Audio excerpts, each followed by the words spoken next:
Kwanza niwashukuru wanafunzi kwa muitikio wenu wakati tulipokuja na tukio letu tokea siku 2 na leo ya 3. Tunawashukuru sana kwa muitikio wenu.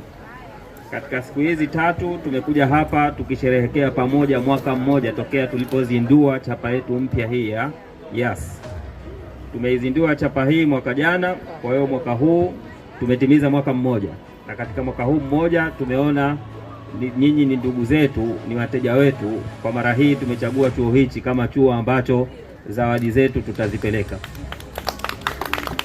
Na kwa nini tumechagua chuo hichi? Ni kwa sababu ya mashirikiano mazuri tulionayo kati ya sisi na kwenye chuo hichi, na bado mambo mengine mazuri kabisa kwa ajili ya wanafunzi yanakuja, tukishirikiana na viongozi wetu waliopo hapa, wanatuelekeza namna bora ya kuwapa mambo mengine mazuri zaidi.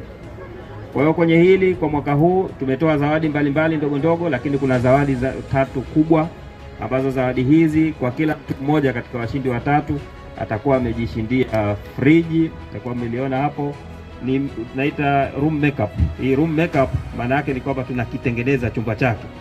Kwa hiyo kukitengeneza atakuwa na friji, atakuwa na pasi, atakuwa na rice cooker, atakuwa na zulia ambalo atatandika pale, lakini atakuwa na internet ambayo imeunganishwa bando kwa mwaka mzima.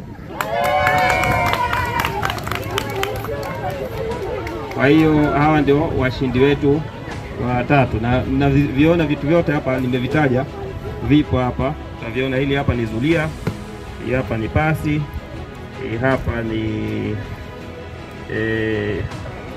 hii ni kettle, na hii hapa ni rice cooker, au sio? Hii ni bluetooth speaker, na hii hapa ni fridge, na hii hapa ni router ya 5G yenye kasi zaidi ambayo ataweza kuitumia kama mzima bila kulipia chochote. Kwa hiyo hatujamaliza hapa, itatokea siku nyingine naweza tukaja tena. Kwa hiyo kama mlivyojitokeza mara hii, basi mjitokeze kwa wingi mara nyingine.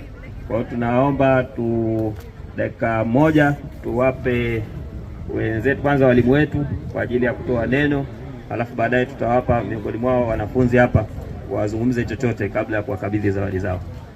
Nashukuru sana Yas kwa kuwa mshindi katika zawadi yao hii katika msimu wao mpya. Asanteni, sina mengi sana ya kuongea. Asanteni na nashukuru.